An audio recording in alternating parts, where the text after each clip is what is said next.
On June 13th, 1993, I was there. Hope springs eternal.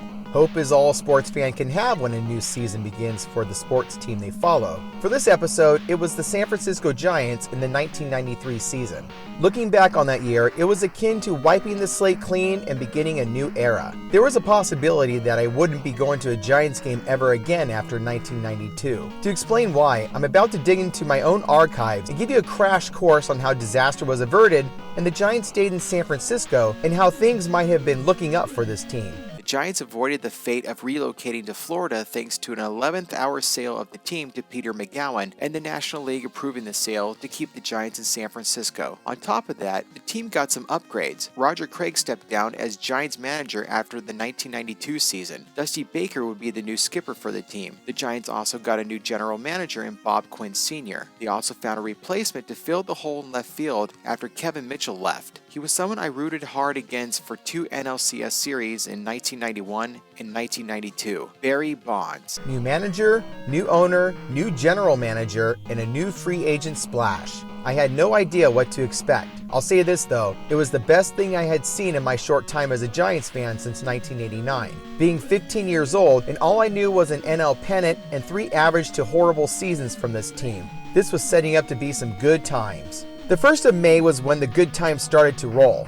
After the Giants took 2 out of 3 against the 1992 defending National League champion Atlanta Braves, the Giants would be sitting atop the National League West and their lead over the Braves would balloon to 5 games. So June would begin a really interesting summer for Giants fans everywhere. The new skipper Dusty Baker had this team firing on all cylinders. Going into this game, the lead over the Braves would be up to 6.5 games as they would look for the series sweep against the Chicago Cubs. I had seen the Cubs before in person, back in the Giants' mediocre 1991 season. It didn't end too well. The Cubs beat the Giants on August 29th. While many are familiar with the story of the Giants' collapse near the end of the 93 season, the Chicago Cubs were done around this time. They were 4th in the NL East, 14 games behind the Phillies. No one in that division would touch the Phils, as they were in 2nd place for just 1 day of the 93 season. In the offseason, the Cubs had lost their 1992 Gold Glove and Cy Young Award-winning pitcher Greg Maddux, as he left the Cubs and joined the Soink Scoobs. Also, they lost their 1987 NL MVP right fielder Andre Dawson.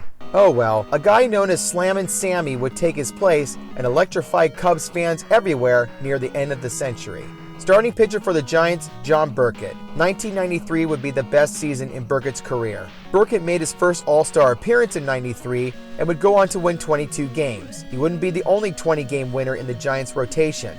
Bill Swift went on to win 21 games in the 93 season. 1994 would be the last season for Burkett in a Giants uniform. After the 1994 player strike, Burkett would spend a season and a half with the Marlins before being traded to the Texas Rangers in 1996. Not only would he be reunited with another former Giant, Will Clark, but he would be in the history books as the winning pitcher in the first postseason win in Rangers history. Starting pitcher for the Cubs, hello Morgan, my old friend. I get to watch you pitch again. I would watch Morgan pitch in his final game as a Los Angeles Dodger in 1991. After I was there to watch the Giants wreck the Dodgers World Series hopes in 91, Morgan signed as a free agent with the Cubs, the 7th team in his career. In 1992, Morgan did well, going 16-8 and having a 2.55 ERA. But after that good season in 92, he declined so much that the Cubs traded him to the Cardinals in 1995. Even though I speak of Morgan as a GOAT after the 91 season, his long and nomadic career would have a World Series championship in his story. He was on the Arizona Diamondbacks' 2001 World Series roster. 'Twas a quiet first inning as both teams were retired in order. Burkett would set the Cubs down in order in the top of the 2nd. In the bottom of the 2nd, the Giants would jump out in front first. Matt Williams and Todd Benzinger got back-to-back singles to start the inning. Dave Martinez would fly out to left, then Williams would be thrown out trying to steal third, with Royce Clayton at the plate. The next pitch, Clayton would hit a short blooper that would get Benzinger to score from second. Clayton made it to second after a bad throw or something like that. That'd be it after Kurt Manwaring was given a free pass and Burkett struck out. The 3rd inning, nothing exciting happened. So on to the top of the 4th, where the Cubs would get something going. With 1 out, Jose Vizcaino would hit a double to left. Next, Ryan Sandberg would ground out, but the sacrifice would move Vizcaino to 3rd. Then, Mark Grace lined a single to left, putting the Cubs on the board as Vizcaino crossed the plate. When I went to the game, it wasn't just my dad and me. I also went with my stepsister and 2 of our cousins as well. So while Derek May was facing Burkett in this at-bat, I remember hearing a fan yelling in our section, "Derek May, you suck!" One of the cousins and I looked at each other and had a nice chuckle. I guess May heard that and didn't like that a lot, because on an 0-2 pitch, he crushed one to right and the Cubs took a 3-1 lead. Even though Burkett gave up another hit, he got out of the inning after striking out Sosa. The Giants tried to rally in the 4th to no avail. Burkett, though, was able to keep the Cubs from doing any further damage in the 5th. So the Giants would try again in the bottom half of the 5th. It would start with Manwaring leading off with a single to center. Burkett would move Manwaring to second with a sacrifice bunt, back to the top of the lineup. Darren Lewis would bring the Giants within 1 with a bloop single to right. Manwaring was able to score from second. Robbie Thompson would keep the rally going with a base hit to left. Lewis would stop at second. After Bonds' flight out to left, Matt Williams would get an infield hit to load the bases. Benzinger, Will Clark's replacement for the day, hit a bloop single to left. Thompson and Lewis would score to give the Giants the lead. A quiet 6th inning as each pitcher faced 4 batters with nothing happening. Burkett would continue to keep the Cubs behind with the 1-2-3 inning. In the bottom of the 7th, with 1 out, Barry Bonds would do something many Giants fans would see him do almost 600 times in his career with the Giants. A home run, going opposite field to the new bleachers out in left field. That would give the Giants some insurance. Burkett continued to keep the Cubs down, a 9-pitch 1-2-3 inning in the 8th. Paul Ossenmacher would replace Morgan for the Cubs and took care of Martinez, Clayton, and Manwaring in the bottom of the 8th.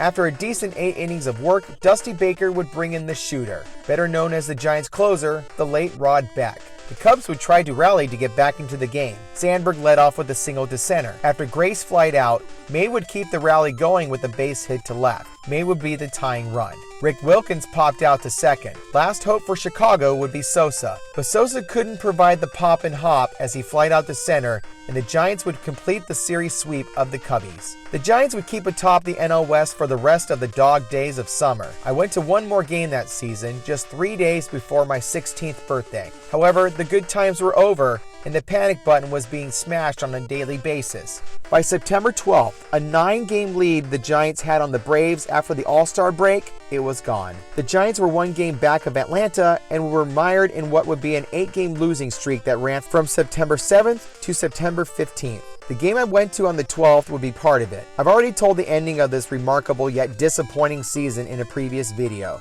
so I'm not going to waste any more of your time covering old ground. But safe to say, there was a time when I hated a team more than the Dodgers. I was happy to look back at this particular season and enjoy knowing that I got to see Barry Bonds in person for the very first time, but it sure wouldn't be the last time when I was there on June 13th, 1993.